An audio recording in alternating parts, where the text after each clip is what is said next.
Okay, today I'm going to show how to take your drawings, the scans of your drawings or the pictures of your drawings, and then prepare them in a PDF packet. So this is how to turn in your drawings for part one of project one.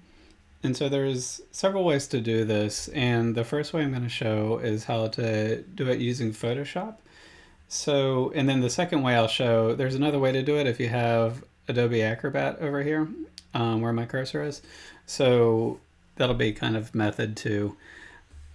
So to do this, I just did two scans. So remember, you're going to have 12 drawings. So it'll be the same as what I'm doing, just 12 instead of 2. And I took these scans of drawings, and I kind of intentionally didn't scan them perfectly just so I'd have some things to fix here in Photoshop, because I wanted to kind of demonstrate those techniques. Ideally, though, when you're scanning things, try to get the drawings kind of flat to the scanner so that this gradation that you see right here where my cursor is doesn't happen quite so much. And you can take pictures with your iPhone if a scanner is not available to you. Just kind of know that even though it kind of saves time in the immediate, there's probably a little more cleanup that'll have to happen because the scan will usually come in much better here. So I have these two drawings. And so let's open up Photoshop here. And so the goal that I have is I'm going to try to place each drawing on its own 8.5 by 11 page and then make a PDF packet out of several 8.5 by 11 standard size, pieces of paper here.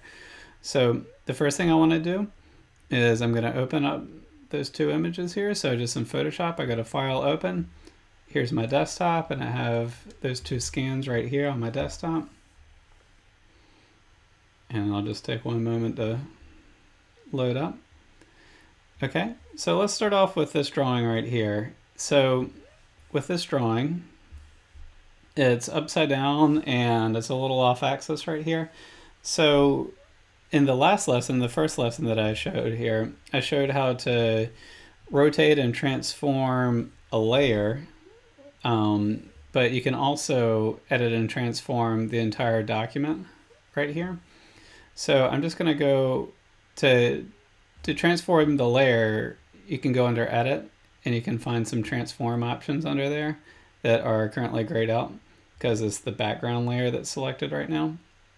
So if I wanted to kind of mess with this layer right here, I would first need to duplicate this layer. And the way I duplicate layers is I just hover my cursor over the background layer, right click, duplicate layer, and just press OK.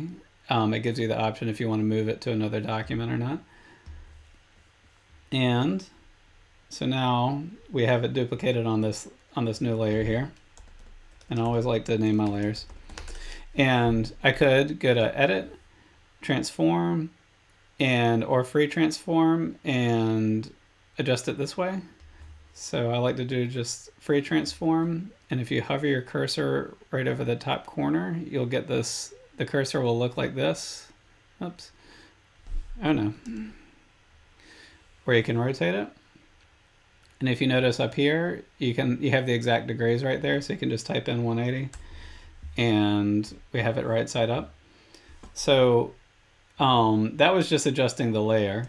But you have another option here, and that's something you're going to find as you become more familiar with Photoshop and Illustrator, is there's just always just 5 different ways to do the exact same thing here. So if you want to edit the entire document, instead of going to the Edit menu up here, I'm just going to go up to Image, and then I can rotate the entire image. So I can do 90 degrees either way, clockwise or counterclockwise. I can flip the canvas horizontal or vertically. And in this case, I'm just going to rotate it 180 degrees. And we got it. So the whole document rotated this whole time. So that background layer that wasn't editable before on its own, you see that rotated as well. So that's one way you can kind of adjust that. And so now let's just kind of go into cleaning this thing up a little bit. So in the scan, you can see I drew this on the outside of my sketchbook where like the Strathmore logo is still there. And we want to crop that out, So the best way to crop things is the shortcut is C, or is this icon right here under your tools menu. So you can see there's the crop tool, and helpfully when you hover your cursor over it in Photoshop, it gives you the shortcut, and then as well as a video kind of a GIF video explanation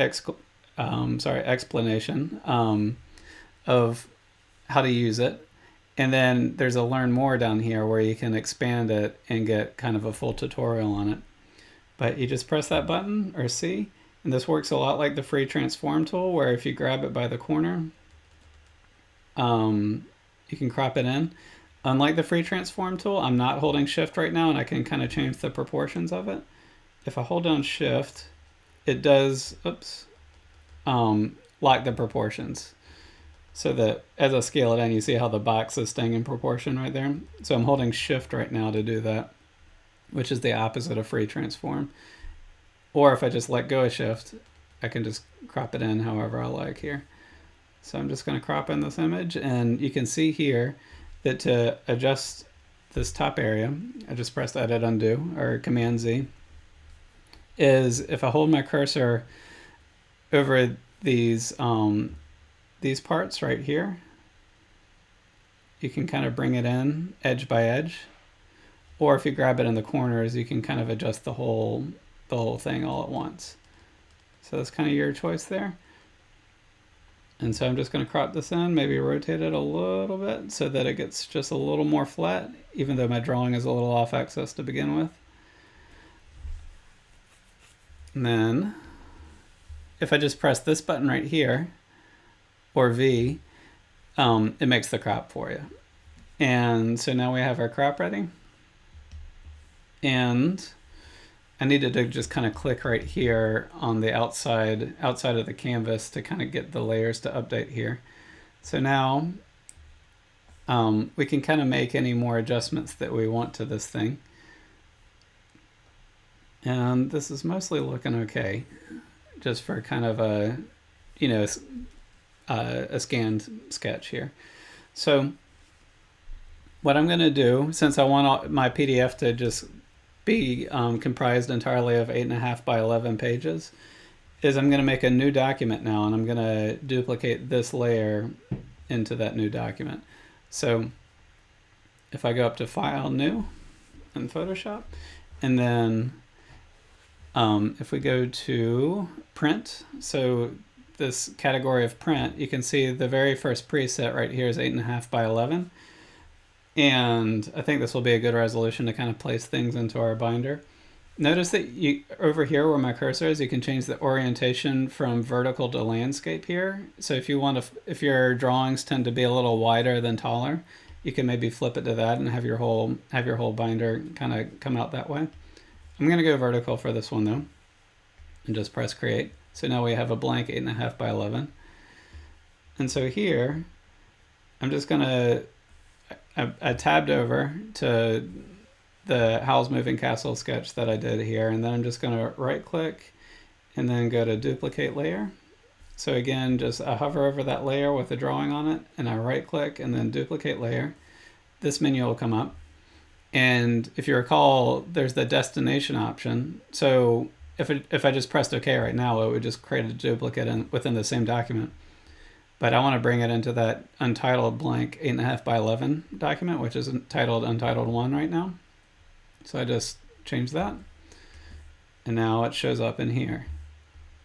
And you'll notice that the crop happened on that drawing as well. Because if you recall, in the initial scan, it had the Strathmore logo and all that stuff down there. So this can be kind of page 1 of our document. So I'll just call this page 1. Oops. Press return, and I can name things just by double clicking right here. So that's how I kind of change that name, and it's really important to just kind of name things as you go.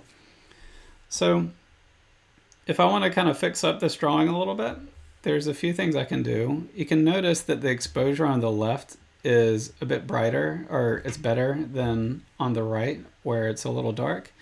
So what I can do is, we have these tools down here. Oops. So the Dodge tool, you can see the explanation there. So the shortcut's O. and you can just kind of paint in a brighter exposure. And then if I hold it down, you get the burn tool, which does the opposite. So the burn tool darkens the exposure. So you can kind of see that explanation there. So you draw it in and it darkens the exposure. So just to demonstrate, I have my burn tool right now. So this is going to do the opposite of what I want. And you can see my brush size.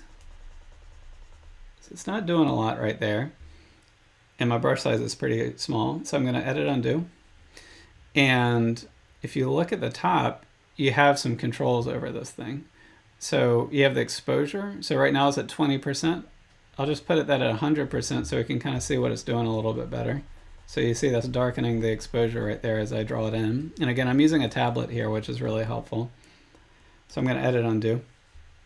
If I want to take the brush size and make it larger than that, you could go up here and adjust the brush size as well as the style of the brush. I have a lot of my own brushes loaded in here.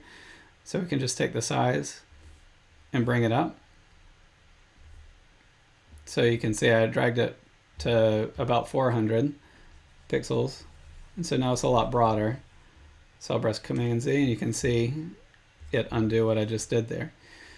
You can also, if you don't want to go up here, the shortcut to, there's a few shortcuts to make your brush size larger or smaller. And this works for the burn tool, the dodge tool, the brush tool, the eraser tool, just any kind of tool this will work.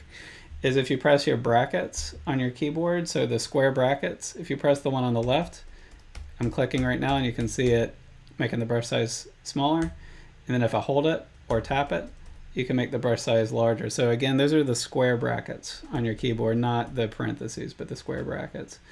And so there you can see I can kind of get a little more control. Another option is if I right click, you can, if I just do a right click, which again, if is a nice thing about having a tablet stylus with a pen with a button on it, is you can set that up to be right click on your pen, and you can just right click on the canvas and you can get the brush size right here as well as the hardness adjustments. For what we're about to do, we want the hardness all the way at 0. When the hardness is at 0, the brush will have a very soft edge to it. If you drag it up all the way, it's going to have a very hard edge to it. So I can just kind of demonstrate that real quick. Is you see how that brush has a really hard edge right there? That's because I took the hardness and took it up to 100. So just going to press Command Z here, get this all right. So that was the, I'm sorry, I think I kept saying the dodge tool. That's the burn tool. So the dodge tool takes the exposure and raises it up a little bit. And so here I can just kind of draw in where I want that exposure just to kind of raise up a little bit, just to kind of get this thing looking just a little more uniform and have that darker edge be a little less distracting right there. So I was just using really light brush strokes right there, and you can see it, you know, it just helps a lot in kind of getting that thing ready. So here's page 1. Let's go ahead and work on page 2 now. So if you recall, we have these tabs up here. So I'm just going to go over to page 2. The scan's maybe even a little sloppier than that other one. So here, I'm going to rotate the entire image 90 degrees counterclockwise to get this right side up. So I'll go to Image. Remember that the image rotates the entire image. And if you go to Edit, Transform, which is grayed out right here because we only have the background layer available, that's how you edit single layers at a time. So I just want to do the whole document right now. So I'll go up to Image, Image Rotation, 90 degrees counterclockwise, and this character is now right side up. I can press C, or the crop button right here, to crop it in. And if you grab it in the corner here where the cursor shows up like that, you can kind of adjust the whole crop. Again, the area where the box is lighter is where the crop's going to happen for you. And this isn't the best scan I did here. I was just trying to get that edge out. You can rotate. So if you're everything's off axis, you can grab in the corner right here and get things right side up. If you hold your cursor and grab in the middle, you can kind of move the crop area that way as well. There's a lot of ways to control this. So I think this will be kind of a good crop to make here. So when I'm done, you see here how these layers shows up as crop preview and then background?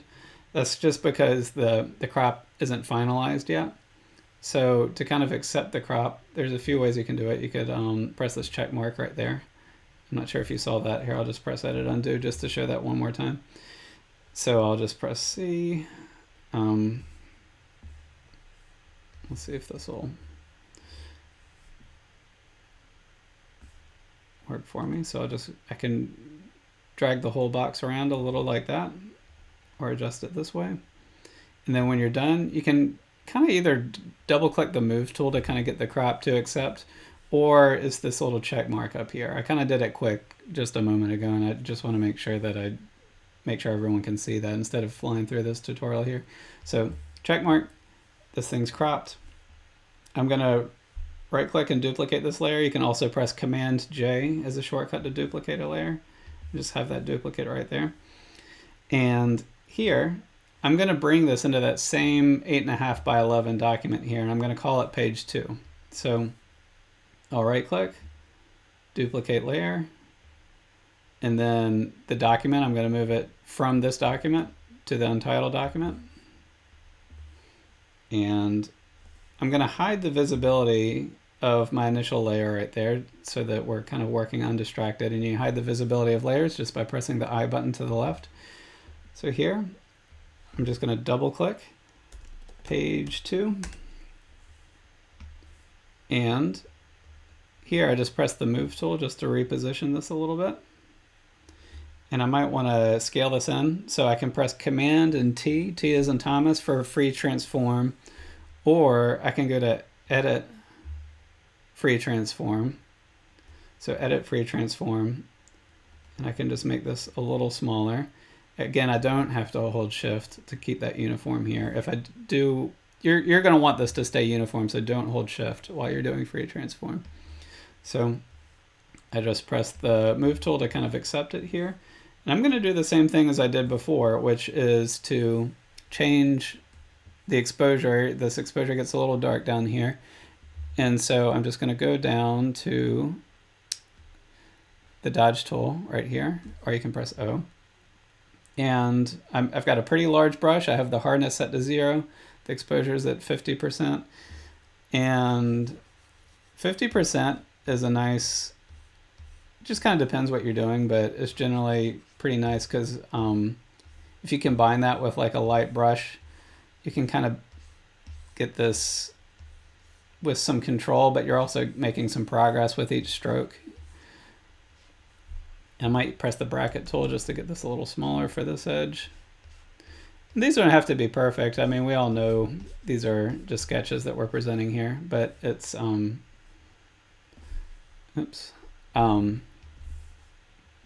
just nice to get it so that it's not distracting to your image here.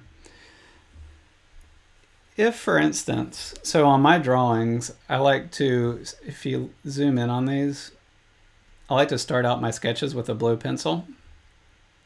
So there's a few things we can do to kind of get rid of the blue on this, if you want to. I kind of think it's nice to keep it sometimes just so people can kind of see your process here. But we can kind of change the color of this if we want. Under image adjustments, we have some controls right here. This isn't necessary for this assignment. We're going to go into this stuff in more detail when we go over Photoshop in full detail in this class. But just kind of know if you want to get rid of the blue, there's some controls in there under image adjustments, and here's some controls in here that I will go dive deep into later on in this class. So we have our two drawings, and what I'm going to do is I'm going to export a JPEG with this layer visible, and then I'm going to export a JPEG with this layer visible. And I'm going to keep the background on the whole time because the background is just a fill white layer for the whole thing. And if it's off, you see how there's the alpha channel showing through. Alpha channel just being the word for a clear background where nothing's there. That's in Photoshop, the checkerboard just means nothing's there. So we're going to keep that on. And so I'm going to save this as a JPEG page 1 and then one for page 2. So just go to with page 1 selected under visibility. I'm going to, on the layer menu, I'm going to go to File, Save a Copy. Save a copy is just a way to save a JPEG instead of a full PSD here. So if we want to save a JPEG, just go to File, Save a Copy. I'm going to do this on the desktop. And I'm going to call this page 1. You can see it's still set up as a PSD. So I'm going to change it from a PSD to a JPEG right here under Format Options. So under this menu right here where it says Format, just scroll down to JPEG. Call it page 1. Maximum's good. If your slider's down here, just bring it all the way up to maximum. So we got 1 saved. It'll show up on our desktop. I'm going to turn off that visibility, turn on the visibility for page 2. File, Save a Copy. And I'm going to call this page 2. Make it a JPEG. Okay. So now if I minimize Photoshop, I have page 1 right there, page 2, they're both showing up as 8.5 by 11s. And so now is where we prepare to make this into a PDF binder. And so again, there's 2 ways to do it. We can go into Photoshop. So the first way I'll show is how to do it in Photoshop. So I'm going to go to, it's a little bit of a weird menu, but just kind of take note of what I say here in this tutorial and remember these steps. So you go to Photoshop, and it doesn't matter what document's open right now, it's just Photoshop could be totally empty right now and this would work. So we just go to File, Automate, and then PDF Presentation right there. I'm going to leave this up for a second so everyone can see it. So again, Photoshop, doesn't matter what's open document-wise in Photoshop because we're going to find them once we get into this menu. So in Photoshop, you go to File, Automate, PDF Presentation. And this menu will show up. And we're going to browse for files right here and bring them in. And once we select them, Photoshop will basically make a PDF binder automatically for us. So just browse. I got page 1, page 2 right there. There were JPEGs that I saved on my desktop. And I'll press open. And so here, I'll just make sure they're both there. I think you can change the order of these 2 if you get them wrong at one point. You see how I'm just clicking and dragging so I can switch the order around if I'd like.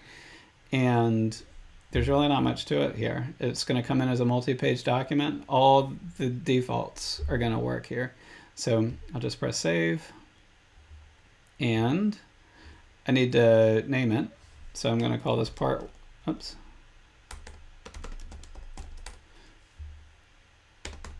And I'll just call it version 1 because I'm about to show another way to do this.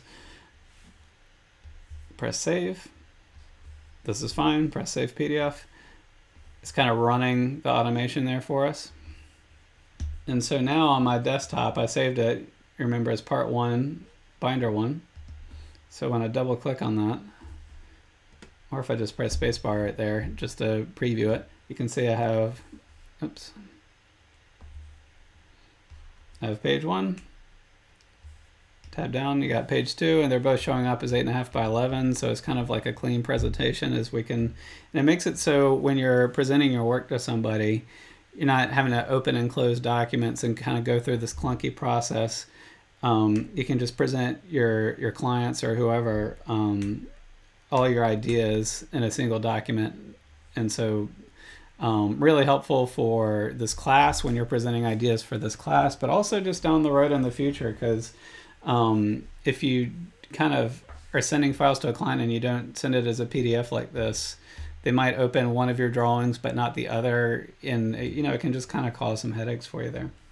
So the Photoshop way is the way I generally do it. I think it's it just kind of makes it so you can just kind of do it all in Photoshop. Again, all I did was I went to File, Automate, PDF Presentation, and then I browsed to find the files. And you can change the order of the files in this window. And then everything else, the defaults are fine. You just press save, save, save, name it, and you got a binder there. So the other way to create a binder, just to kind of show you, that there's more ways to do this, is the first part is going to be the exact same, where we made page 1 in Photoshop, page 2 in Photoshop. So that stage you still kind of need to do either way. But if you have Adobe Acrobat, one thing you can do, if for some reason you're just kind of like can't remember the steps I just showed on the Automate, PDF presentation here for Photoshop, is you can open Adobe Acrobat Pro, which should be downloadable if you have the Creative Cloud. And let's see here. It's a little hard to find up here, but if you just look at C Tools right here at the top, it'll kind of give you a bunch of different options for things you can do. I don't really like Adobe Acrobat that much, but it is good for this, I guess. So just kind of be warned. But combine files, that's another way to make a PDF book. So you just click combine files. We'll add files. So we're going to look for page 1 and page 2 that I just made there. So it'll be under the desktop. And I got page 1, page 2, JPEGs, add files. Same thing, we can, I believe we can change the order here. Yeah, if you drag them around here. And select them both, press combine.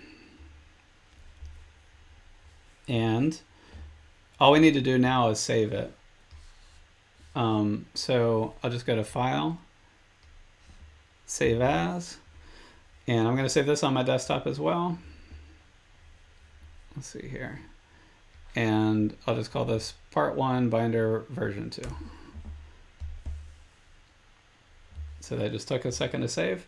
So here I have a PDF binder right there as well. So those are 2 quick ways to create PDF binders. There's even more ways I could show you, but those are the 2 easiest ways that I'm aware of to make a PDF binder. So for part 1 of project 1, please don't send me like 50 different JPEGs. Just do that step of combining your files into a single PDF so that we can present them clearly for the class here.